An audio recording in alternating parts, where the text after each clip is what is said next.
Pulau-pulau buatan tetap ada, pangkalan militer diperluas, dan kapal penangkap ikan Tiongkok bahkan lebih berani masuk dan keluar dari perairan Filipina. Hukum tidak menang. Kekuatanlah yang menang. Saat itulah delegasi kerja kami yang terdiri dari 3 negara dibentuk secara resmi.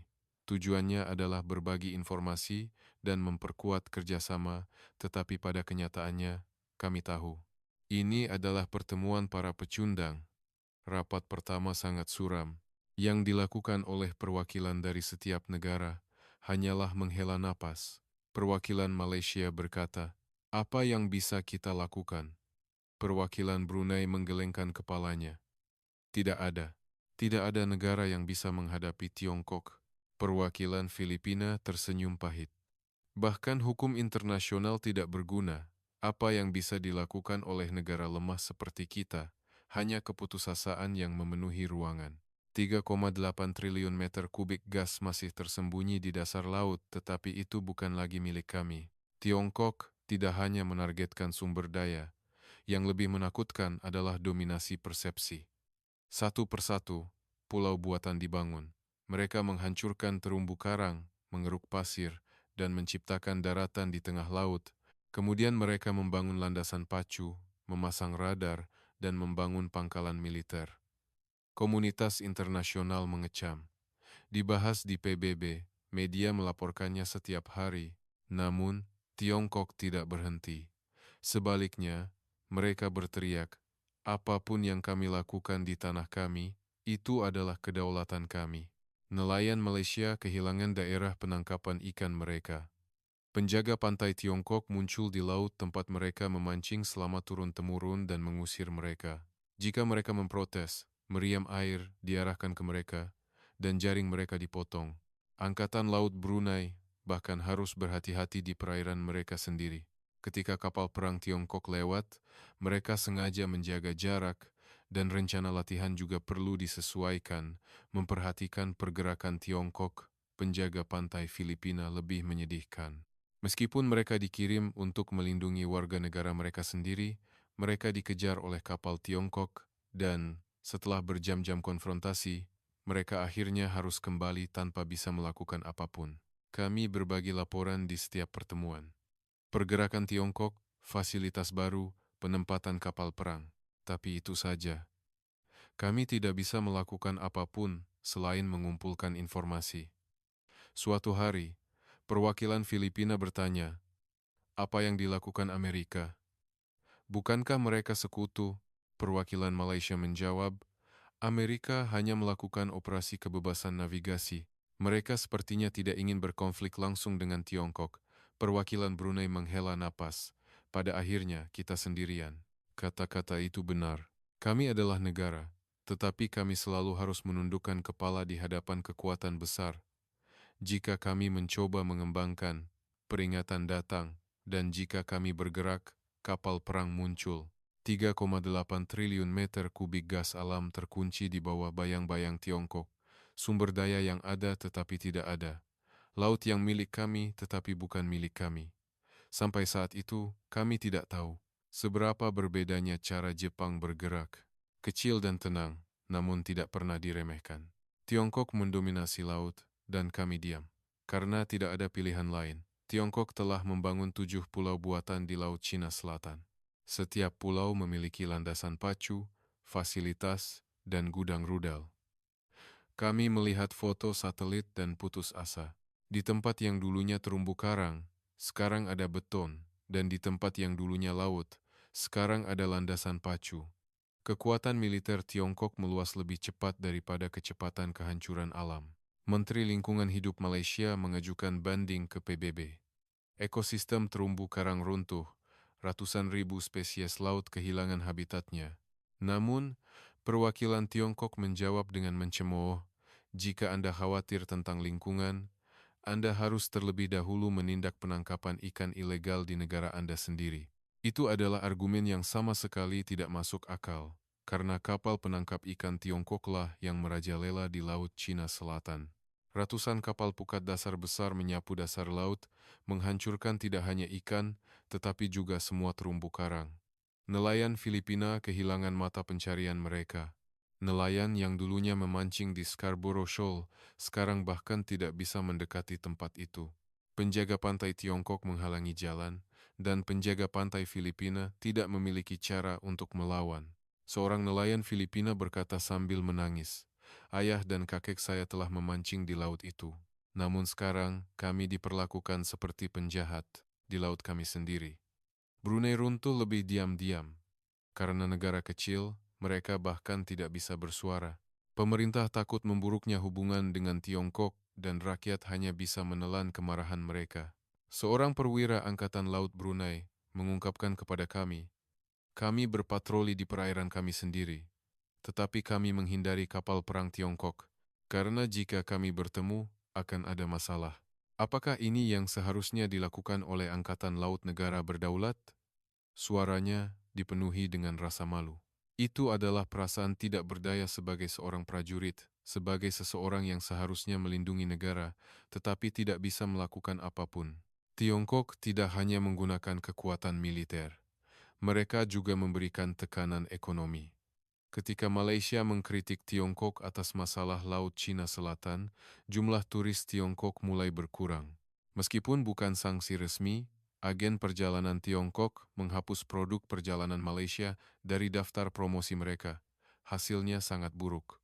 Industri pariwisata Malaysia terpukul keras, dan banyak hotel dan restoran terpaksa tutup. Pemerintah tidak punya pilihan selain mengambil sikap akomodatif terhadap Tiongkok. Filipina juga mengalami hal yang sama. Ketika konflik dengan Tiongkok semakin dalam, impor pisang dan nanas dari Filipina tiba-tiba diperketat. Standar karantina diperkuat, dan bea cukai tertunda. Petani Filipina tidak punya pilihan selain membiarkan buah-buahan mereka membusuk. Kerugian akibat kehilangan pasar Tiongkok sangat besar, dan akhirnya pemerintah terpaksa mundur. Delegasi kerja kami mengumpulkan kasus-kasus seperti itu. Setiap kali pertemuan, kasus tekanan baru dilaporkan. Dan setiap kali itu, kami diliputi rasa tidak berdaya. Perwakilan Malaysia berkata, Tiongkok tahu persis bagaimana cara menundukkan kami. Mereka menjatuhkan kami dengan kekuatan militer, mencekik kami dengan ekonomi, dan mengisolasi kami secara diplomatik. Perwakilan Brunei mengangguk, kami tidak memiliki sarana untuk melawan. Kami tahu bahwa kami akan kalah jika kami bertarung. Perwakilan Filipina mengepalkan tinjunya.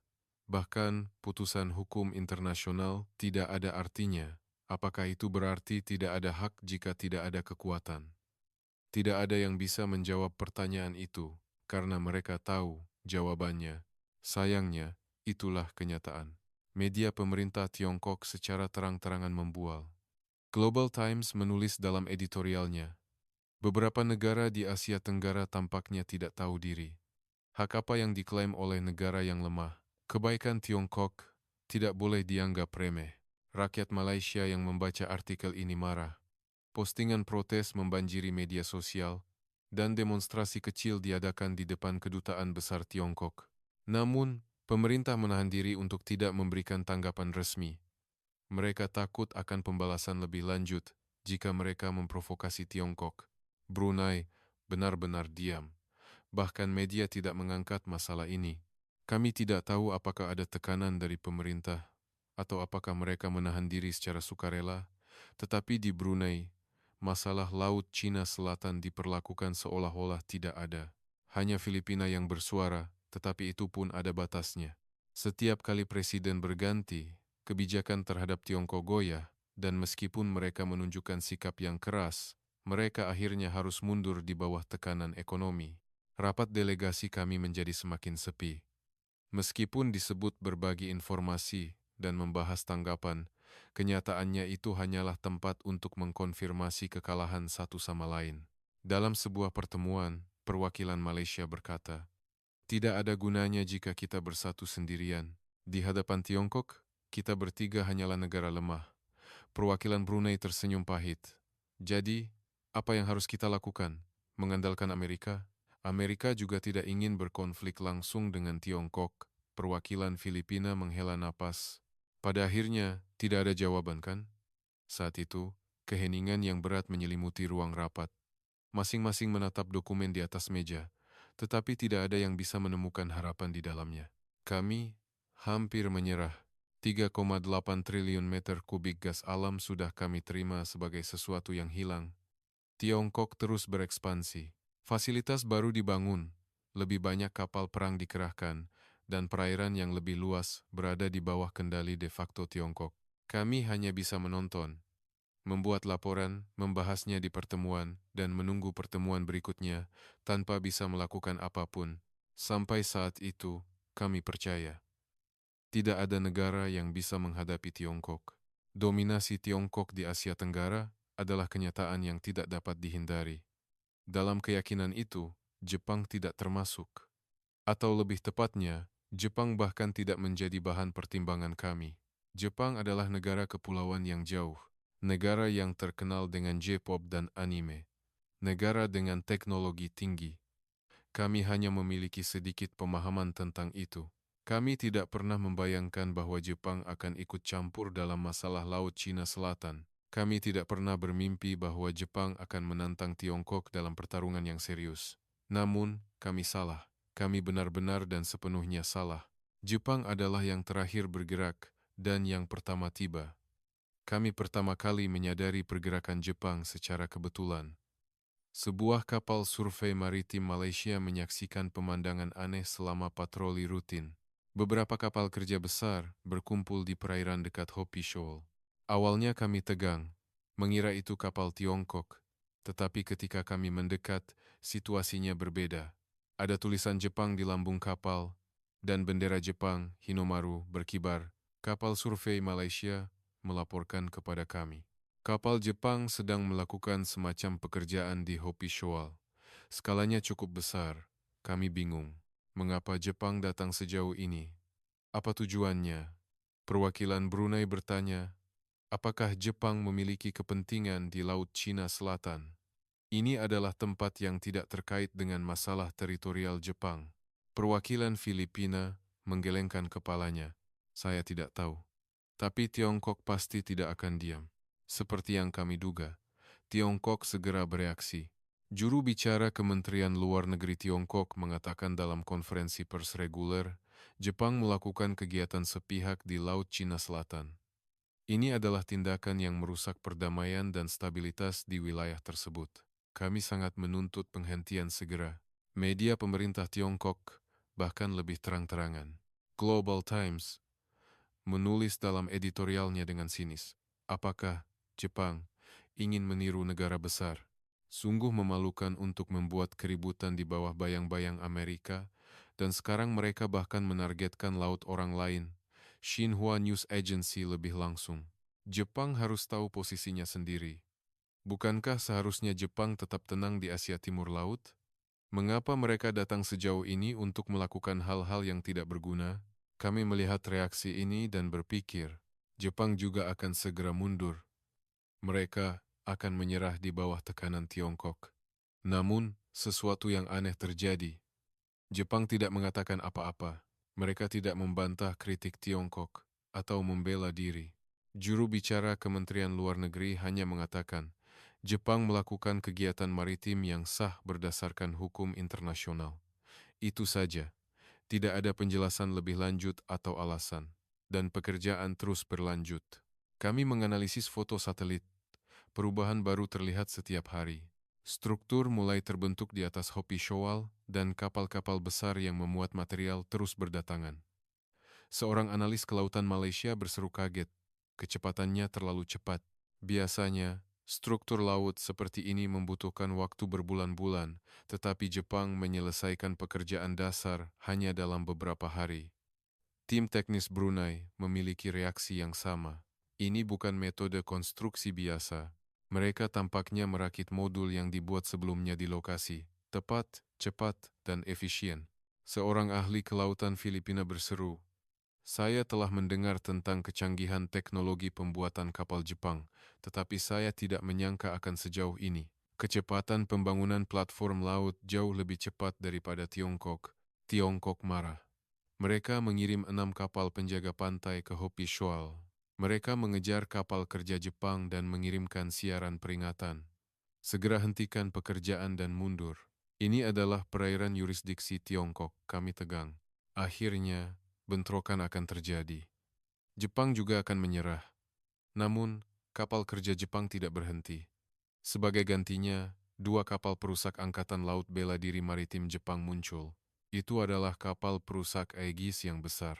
Dengan tenang namun tegas, mereka menempatkan diri di antara penjaga pantai Tiongkok dan kapal kerja Jepang. Penjaga pantai Tiongkok bingung. Penjaga pantai dan kapal perang adalah dimensi yang berbeda. Terlebih lagi, kapal perusak Aegis itu adalah salah satu kapal tempur permukaan terkuat di Asia. Konfrontasi berlanjut. Penjaga pantai Tiongkok tidak mundur, tetapi mereka juga tidak bisa mendekat. Kapal perusak Jepang terus menjaga tempat itu dalam diam, dan kapal kerja terus bekerja. 2 hari kemudian, sebuah fregat Angkatan Laut Tiongkok tiba. Situasinya tampak semakin serius.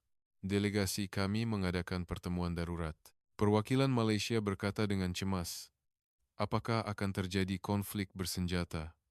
Apa yang harus kita lakukan jika Jepang dan Tiongkok bertengkar di perairan kita? Perwakilan Brunei tidak bisa menyembunyikan kekhawatirannya. Saya tidak mengerti mengapa Jepang begitu gigih. Konflik dengan Tiongkok di sini tidak akan menguntungkan mereka. Hanya perwakilan Filipina yang menunjukkan reaksi berbeda.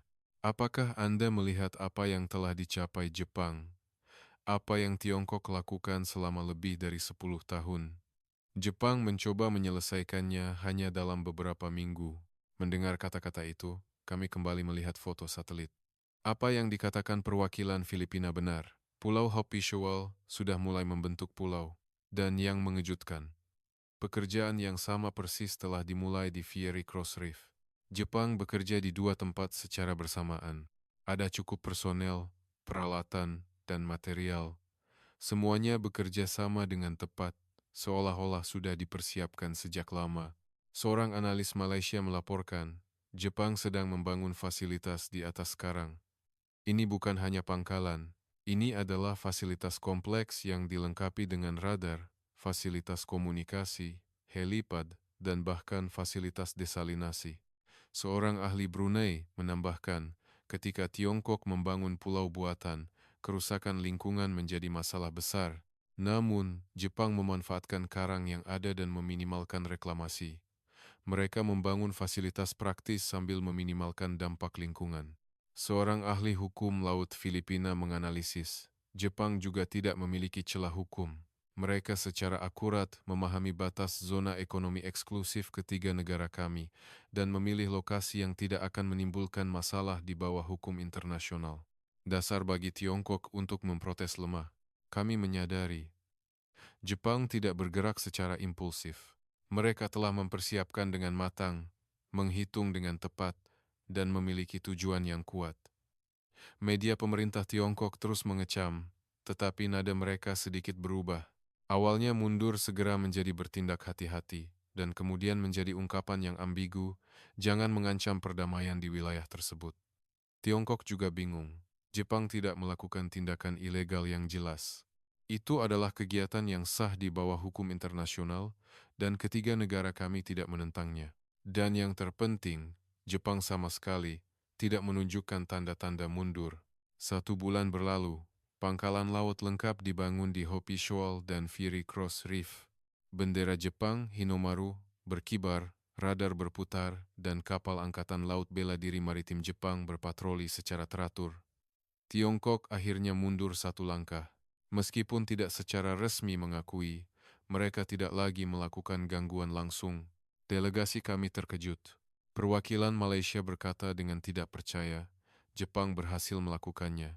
Mereka tidak mundur 1 langkah pun di hadapan Tiongkok. Perwakilan Brunei mengangguk. Tidak bisa dipercaya.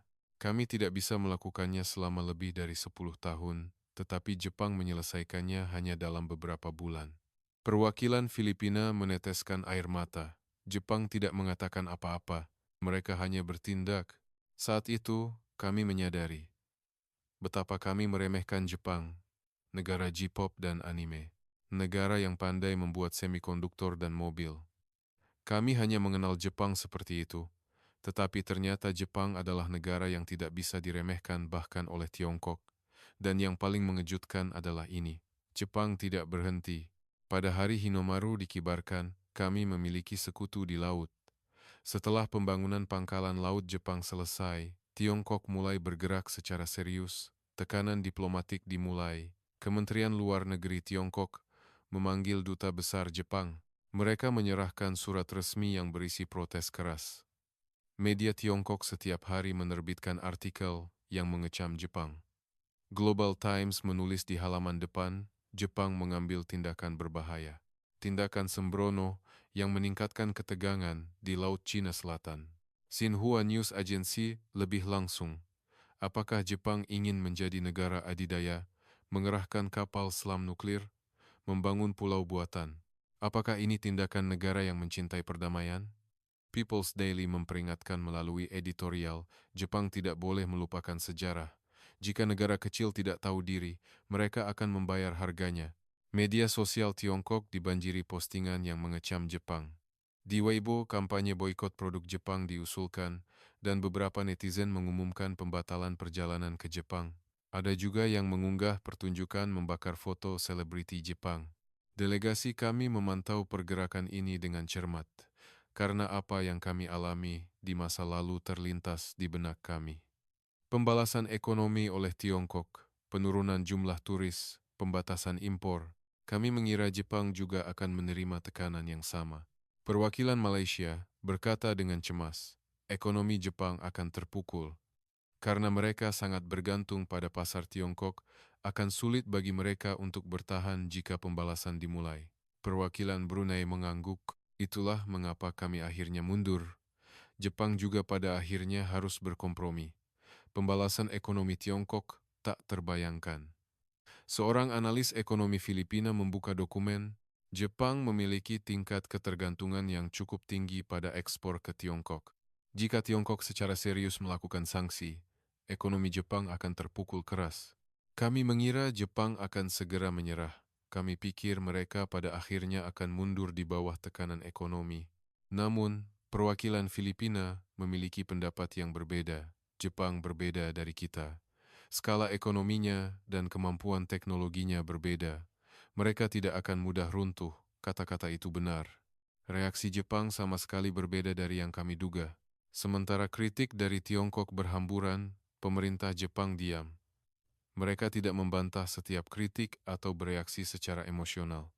Sebaliknya, mereka hanya mengulang prinsip-prinsip mereka dengan tenang. Jepang melakukan kegiatan maritim yang sah berdasarkan hukum internasional. Kami berkontribusi pada perdamaian dan stabilitas di wilayah tersebut, itu saja. Tidak ada penjelasan lebih lanjut atau alasan. Tidak peduli seberapa banyak Tiongkok mengecam, Jepang hanya mengulang kata-kata yang sama, kami bingung.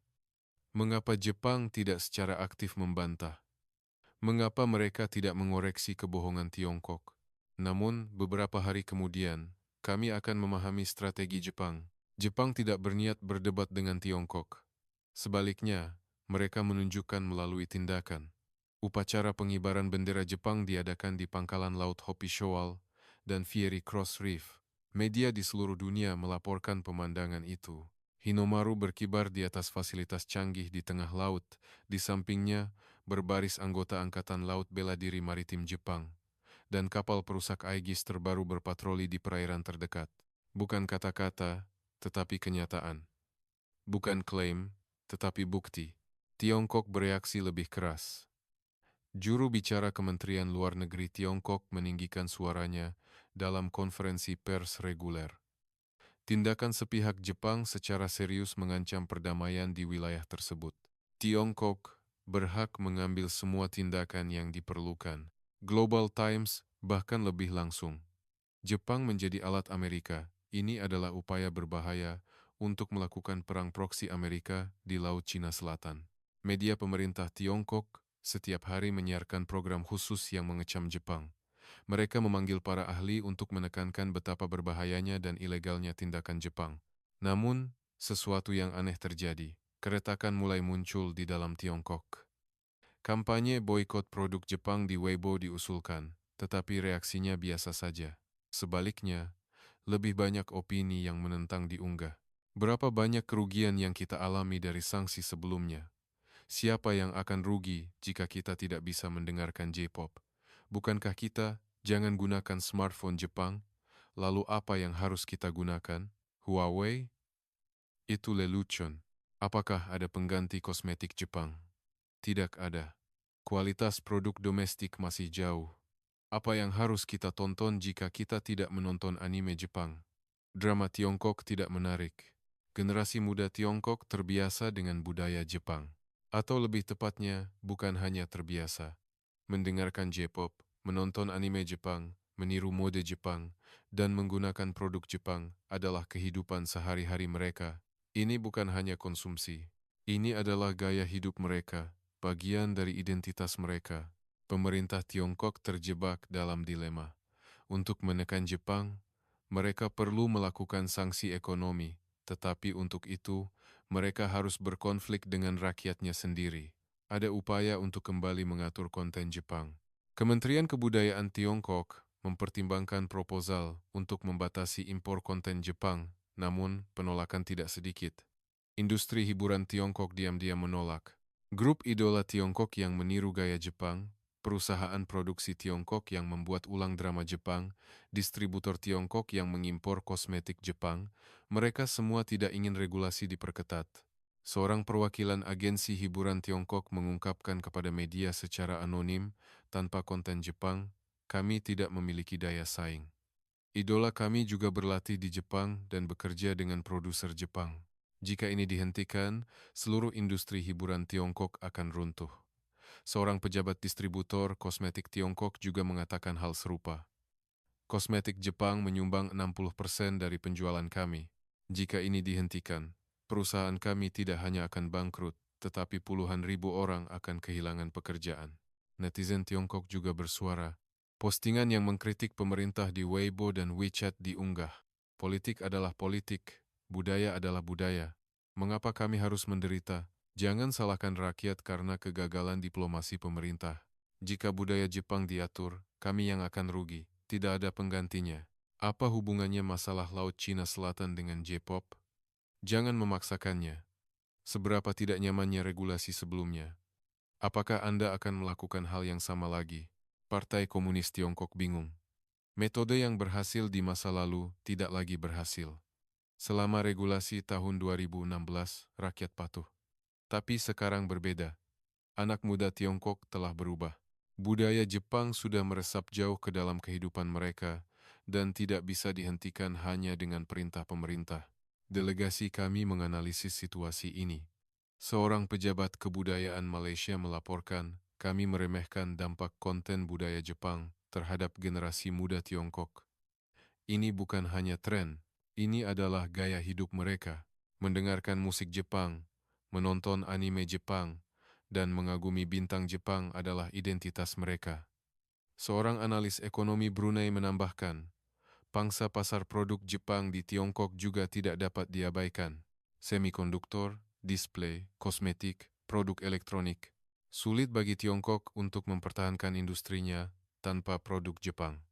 Terutama di bidang semikonduktor, tanpa teknologi Jepang, seluruh industri manufaktur Tiongkok bisa lumpuh. Seorang diplomat Filipina menghela napas kagum. Jepang memenangkan perang tanpa menembakkan senjata.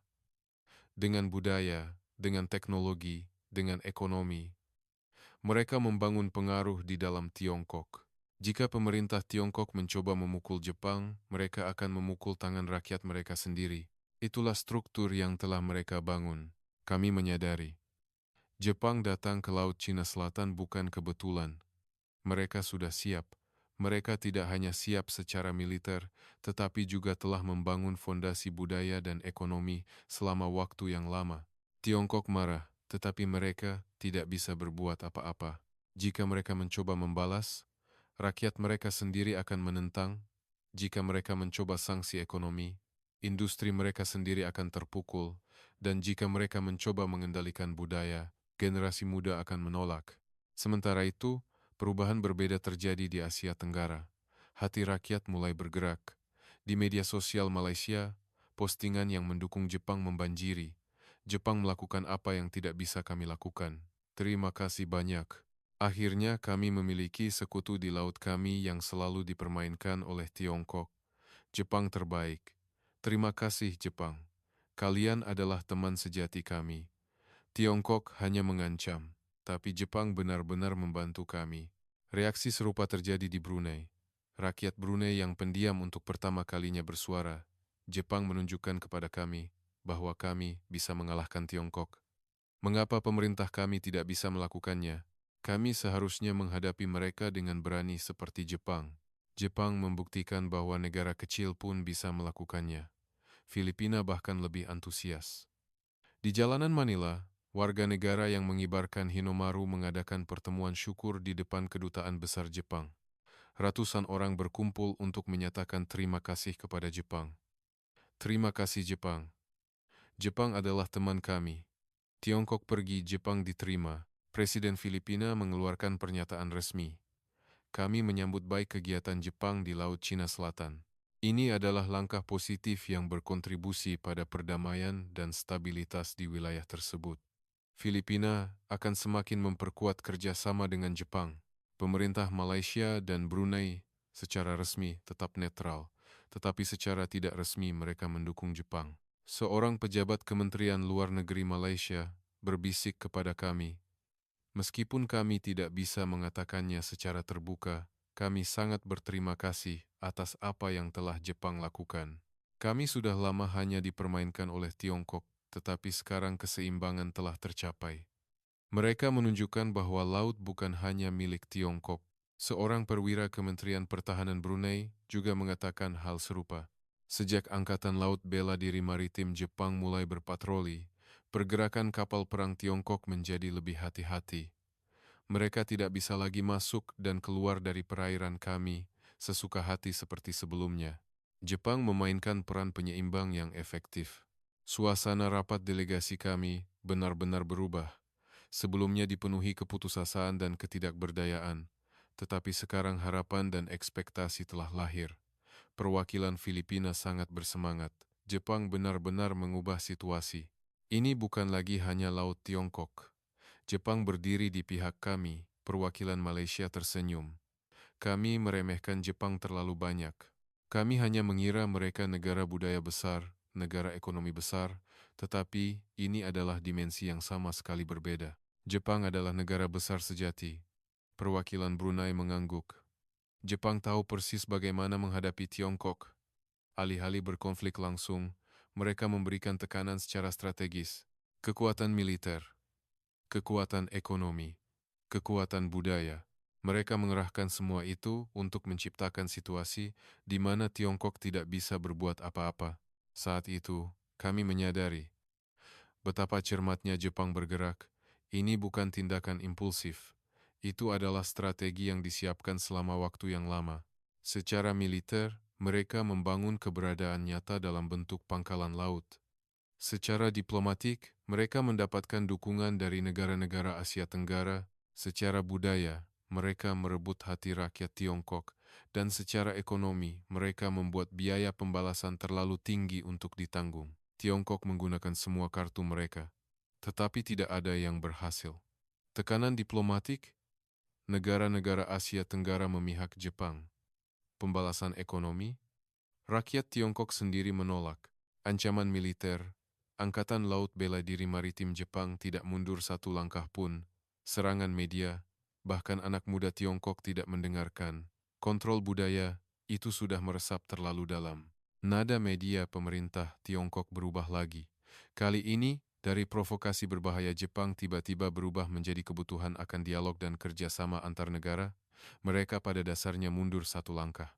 Kami tidak bisa percaya. Tiongkok yang begitu kuat, Tiongkok yang begitu arogan, mundur di hadapan Jepang. Seorang analis Malaysia berkata sambil menyusun laporan, Tiongkok kuat di laut, tetapi Jepang sudah menang di hati rakyat. Pernyataan itu menceritakan segalanya. Tiongkok mendominasi laut dengan kekuatan, tetapi Jepang memenangkan hati rakyat dengan kepercayaan. Tiongkok memaksa kepatuhan dengan ancaman, tetapi Jepang menginspirasi kekaguman dengan budaya. Tiongkok mencoba menundukkan dengan tekanan, tetapi Jepang menjadi keberadaan yang tak tergantikan dengan teknologi.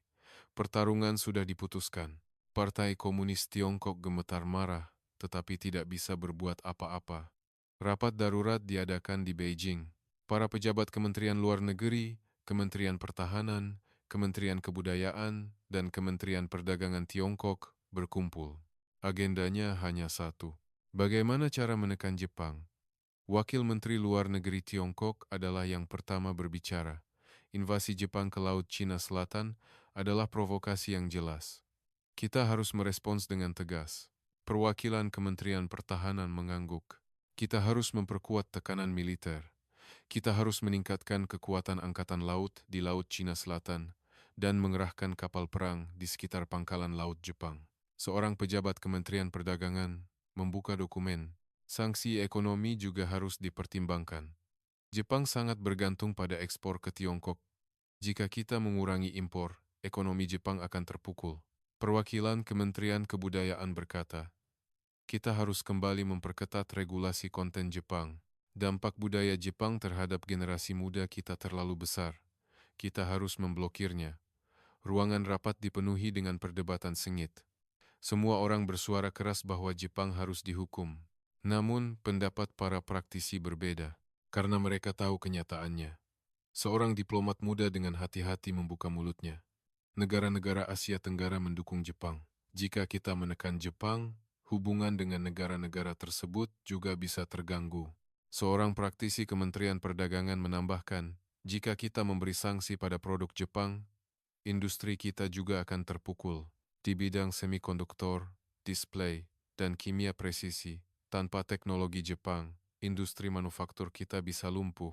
Seorang pejabat muda Kementerian Kebudayaan dengan berani berkata, pengetatan regulasi konten Jepang diperkirakan akan menimbulkan penolakan dari rakyat, terutama generasi muda, akan sangat menentang. Opini publik yang menentang sudah terbentuk di Weibo. Ruangan rapat menjadi sunyi. Para pejabat yang menganjurkan tindakan keras juga kehilangan kata-kata. Realitas tidak sesederhana kemarahan mereka. Dilema yang sama juga dibahas di Komite Sentral Partai Komunis Tiongkok. Mereka ingin menghukum Jepang, namun tidak ada cara. Atau lebih tepatnya, ada cara, tetapi biayanya terlalu besar. Konflik militer. Angkatan Laut Bela Diri Maritim Jepang bukanlah lawan yang mudah. Kapal Aegis terbaru bukanlah kekuatan yang bisa diremehkan oleh Angkatan Laut Tiongkok. Terlebih lagi, di belakang Jepang ada Amerika. Aliansi AS Jepang sangat kuat, dan Amerika memposisikan Jepang sebagai mitra penting dalam strategi Indo-Pasifiknya. Sanksi ekonomi. Jika ekonomi Jepang terpukul, ekonomi Tiongkok juga akan terpukul. Tanpa komponen yang dibuat oleh perusahaan besar Jepang, industri elektronik Tiongkok akan lumpuh. Jika pasokan semikonduktor Jepang terhenti, pabrik smartphone Tiongkok harus berhenti beroperasi, dan jika tidak ada display Jepang, produksi TV Tiongkok harus dihentikan. Kontrol budaya. Sudah terlambat. Budaya Jepang sudah meresap jauh ke dalam kehidupan anak muda Tiongkok, J-pop, anime Jepang, mode Jepang, kosmetik Jepang. Untuk melarang semua ini, pemerintah Tiongkok harus memulai perang dengan anak muda mereka sendiri. Kepemimpinan Tiongkok terjebak dalam dilema. Delegasi kami memahami suasana ini melalui sumber-sumber di dalam Tiongkok. Seorang analis informasi Malaysia melaporkan, pendapat di dalam kepemimpinan Tiongkok terpecah. Faksi garis keras berpendapat bahwa Jepang harus dihukum, tetapi faksi moderat berpendapat bahwa kepentingan praktis harus diutamakan. Seorang diplomat Brunei menambahkan informasi. Lembaga pemikir Tiongkok dilaporkan telah menyerahkan laporan. Isinya adalah konfrontasi habis-habisan dengan Jepang, tidak akan menguntungkan Tiongkok. Kerugian ekonomi akan terlalu besar, opini publik internasional tidak menguntungkan, dan penolakan domestik juga diperkirakan. Perwakilan Filipina tersenyum. Tiongkok ragu untuk pertama kalinya, sesuatu yang tidak terbayangkan di masa lalu. Tepat pada saat itu, sesuatu yang tidak terduga terjadi.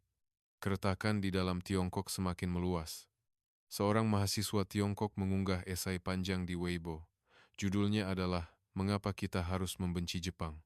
Isi esai itu adalah sebagai berikut. Pemerintah mengatakan Jepang berbahaya. Tapi saya tidak mengerti. Apakah Jepang melakukan sesuatu yang buruk kepada kami? Apakah salah mendengarkan musik Jepang? Apakah kejahatan menonton anime Jepang? Apakah pengkhianatan menggunakan produk Jepang? Saya suka Jepang. Saya suka budaya Jepang, saya suka teknologi Jepang, saya suka orang Jepang. Haruskah saya membuang perasaan ini demi politik? Esai ini menyebar dengan cepat. Ratusan ribu orang berbagi, dan jutaan orang menyukainya. Kolom komentar dibanjiri dengan suara simpati. Itu benar. Politik adalah politik. Hidup kami adalah hidup kami. Apakah Jepang melakukan sesuatu yang buruk kepada kami? Mereka hanya membuat musik yang bagus, drama yang bagus, dan produk yang bagus. Kegagalan diplomasi pemerintah adalah masalah pemerintah. Mengapa menyalahkan kami? Ingat betapa sulitnya hidup selama regulasi sebelumnya. Kami tidak ingin itu lagi. Jepang adalah teman kami, bukan musuh. Otoritas Tiongkok bingung. Mereka mencoba menghapus unggahan itu, tetapi sudah menyebar terlalu luas. Mereka mencoba menangguhkan akun, tetapi ribuan unggahan serupa diposting. Anak muda Tiongkok tidak lagi diam. Mereka bersuara dan menolak kontrol sepihak pemerintah. Di Universitas Peking, para mahasiswa mengadakan diskusi.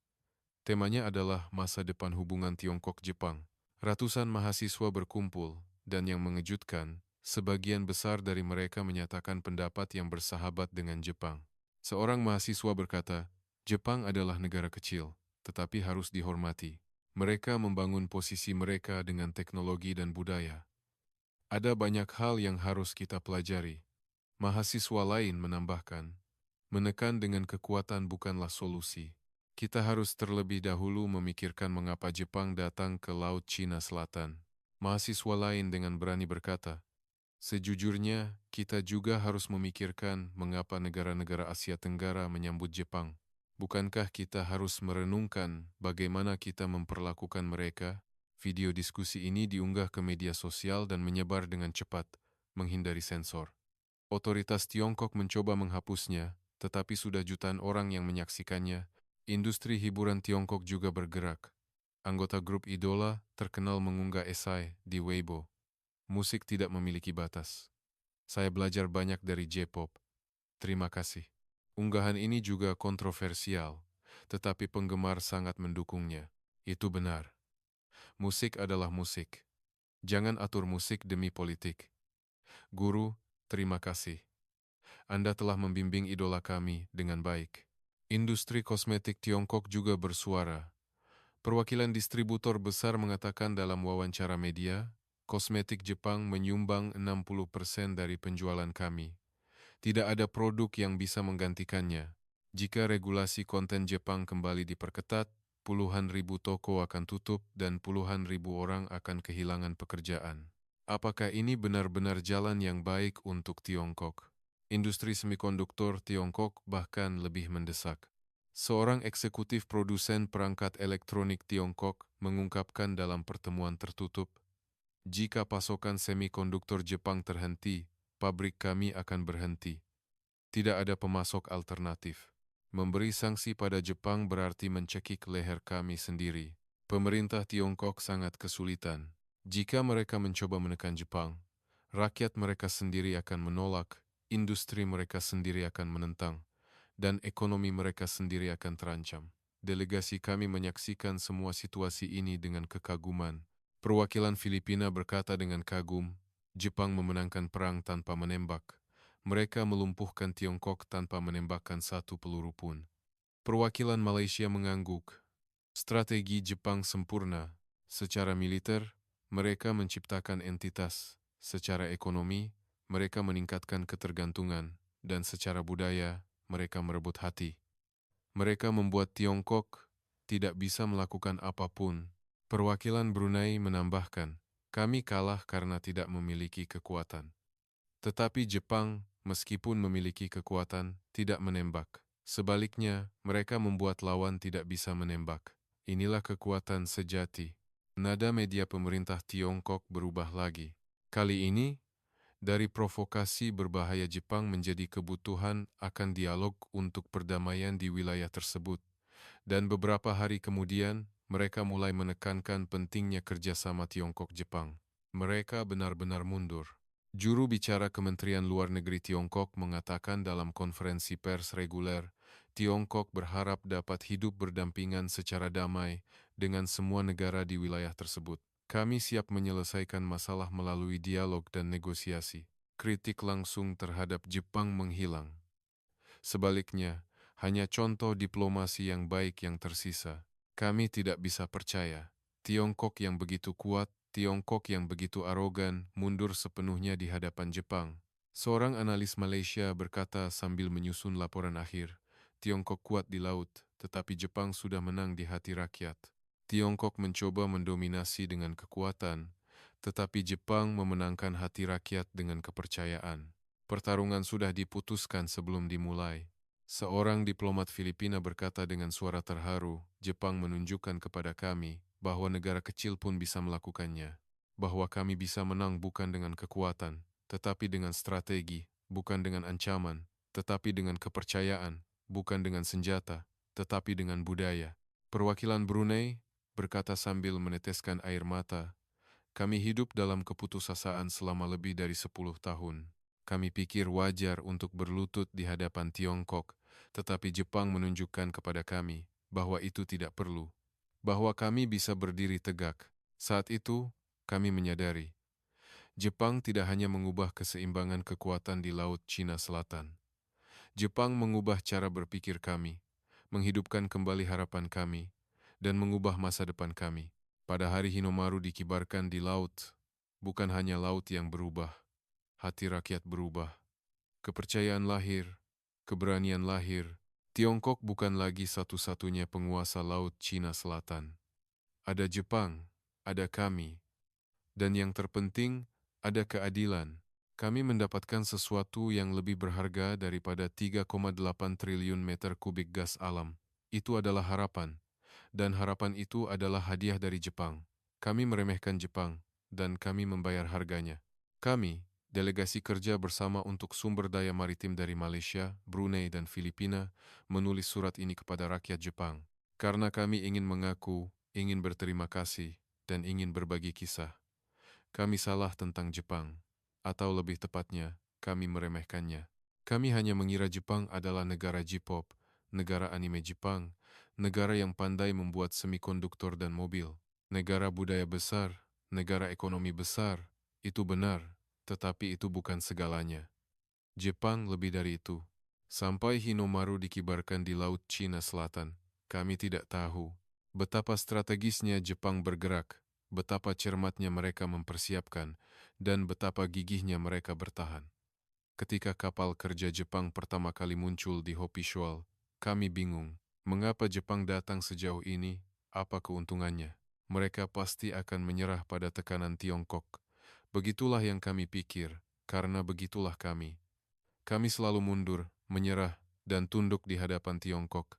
Kami percaya Jepang juga akan sama. Kami salah. Kami benar-benar dan sepenuhnya salah. Jepang tidak mundur. Tidak peduli Tiongkok mengancam, memperingatkan, atau mengirim kapal perang, mereka tidak berhenti.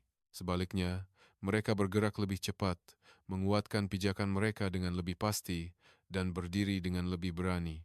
Melihat pangkalan laut Jepang yang dibangun di Hopi Shoal dan Fiery Cross Reef, kami menyadari ini bukan hanya konstruksi.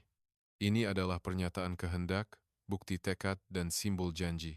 Jepang berbicara kepada kami. Kami di sini, kami tidak akan mundur. Kami adalah temanmu. Mereka tidak mengatakannya dengan kata-kata, tetapi kami mendengarnya. Karena mereka menunjukkannya dengan tindakan, kami bisa memahaminya dengan lebih jelas. Tiongkok marah, mengancam, dan menekan. Kami tegang. Bisakah Jepang bertahan? Apa yang akan terjadi jika pembalasan ekonomi dimulai? Apakah mereka akhirnya akan berkompromi? Namun Jepang tidak goyah. Dan kami menyaksikan Tiongkok mundur. Tiongkok yang begitu kuat, Tiongkok yang begitu arogan, mundur selangkah demi selangkah di hadapan Jepang.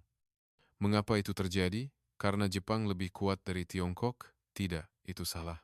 Tiongkok masih merupakan negara besar dan kuat secara militer. Namun, Jepang memiliki sesuatu yang tidak dimiliki Tiongkok. Itu adalah kepercayaan. Jepang tidak pernah mengancam negara-negara Asia Tenggara. Mereka tidak pernah mencoba merebut wilayah, memonopoli sumber daya, atau memaksa kepatuhan. Sebaliknya, Jepang bekerja sama, Mereka berbagi teknologi, berbagi budaya, dan menciptakan peluang ekonomi. Jepang datang ke Laut Cina Selatan bukan untuk mengambil, tetapi untuk berbagi. Inilah mengapa rakyat kami menyambut Jepang.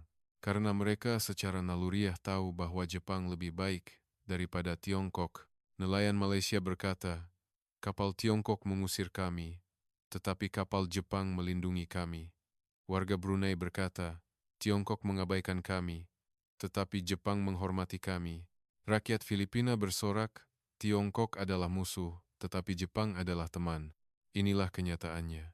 Tiongkok tidak tahu bahwa kekuatan saja tidak bisa memenangkan hati, tetapi Jepang tahu, dan ada kekuatan budaya. Bukan kebetulan bahwa anak muda Tiongkok menyukai Jepang. Jepang telah berinvestasi dalam konten budaya selama puluhan tahun, menghasilkan musik dan anime kelas dunia, dan meresap ke dalam hati rakyat. Inilah mengapa rakyat Tiongkok menentang ketika pemerintah Tiongkok mencoba menekan Jepang. Jepang sudah menjadi kehidupan sehari-hari mereka, kehidupan mereka, bagian dari identitas mereka. Jepang menunjukkan kepada kami bagaimana memenangkan perang tanpa menembakkan satu peluru pun. Ada juga kemampuan teknologi. Teknologi pembuatan kapal dan konstruksi laut Jepang adalah yang terbaik di dunia. Tiongkok membutuhkan lebih dari 10 tahun untuk membangun pulau buatan, tetapi Jepang membangunnya dalam beberapa bulan, lebih efisien dan lebih ramah lingkungan. Teknologi semikonduktor, display, dan kimia presisi Jepang adalah yang dibutuhkan Tiongkok. Inilah mengapa Tiongkok tidak bisa melakukan sanksi ekonomi terhadap Jepang, karena industri mereka sendiri akan terpukul lebih dulu. Menjadi keberadaan yang tak tergantikan. Ini juga merupakan strategi yang ditunjukkan Jepang. Dan yang terpenting, Jepang memiliki prinsip. Jepang mematuhi hukum internasional, melindungi lingkungan, dan menghormati tetangga. Mereka tidak memaksakan kehendak dengan kekuatan seperti Tiongkok, tidak mencoba menundukkan dengan ancaman, dan tidak mencoba menduduki secara ilegal. Mereka bergerak dengan sah dan bermartabat. Itulah mengapa mereka menang. Delegasi kami menyaksikan seluruh proses ini dan belajar. Kami belajar banyak, bahwa negara kecil pun bisa melakukannya, bahwa kekuatan bukan segalanya, bahwa kepercayaan lebih kuat daripada kekuatan, bahwa budaya lebih kuat daripada senjata, bahwa prinsip akan menang. Jepang mengajari kami, bukan dengan kata-kata, tetapi dengan tindakan, bukan dengan klaim, tetapi dengan praktik, bukan dengan janji, tetapi dengan bukti. Sekarang Laut Cina Selatan telah berubah. Hinomaru yang berkibar di Hopi Shoal dan Fiery Cross Reef bukan hanya bendera nasional. Itu adalah bendera harapan. Pesan harapan bagi negara-negara kecil seperti kami, bagi negara-negara yang menderita tekanan Tiongkok, bagi orang-orang yang hidup dalam keputusasaan, kalian tidak sendirian. Kami bersama kalian. Bertahanlah. Kalian bisa menang. Setiap kali kapal Angkatan Laut Bela Diri Maritim Jepang berpatroli, kami merasa aman. Kapal perang Tiongkok tidak lagi bisa masuk ke perairan kami sesuka hati seperti sebelumnya. Ketika penjaga pantai Tiongkok menyiksa nelayan kami, sekarang ada Jepang. Setiap kali pangkalan laut Jepang beroperasi, kami tersenyum bahwa laut bukan hanya milik Tiongkok. Dunia menyaksikan. Semua orang tahu bahwa keadilan masih hidup. 3,8 triliun meter kubik gas alam. Sumber daya yang tidak bisa kami sentuh selama lebih dari 10 tahun. Masa depan kami yang terkunci di bawah bayang-bayang Tiongkok ini telah berubah. Karena Jepang bersama kami berani. Malaysia mengumumkan rencana eksplorasi baru. Brunei memulai kembali proyek pengembangan maritim, dan Filipina sedang mempersiapkan deklarasi kedaulatan sumber daya. Jepang telah membuka jalan. Sekarang giliran kami yang berjalan di jalan itu. Namun, kami tahu, semua ini terjadi atas pengorbanan Jepang. Jepang menerima banyak hal dengan datang ke Laut Cina Selatan. Konflik dengan Tiongkok, risiko ekonomi, ketegangan militer. Meskipun tidak ada keuntungan langsung yang besar bagi Jepang, Jepang bergerak, mengapa mereka melakukannya? Kami pikir. Jepang tahu betapa sulitnya bagi negara kecil untuk bertahan di antara negara-negara besar. Jepang juga telah mengalami sejarah seperti itu.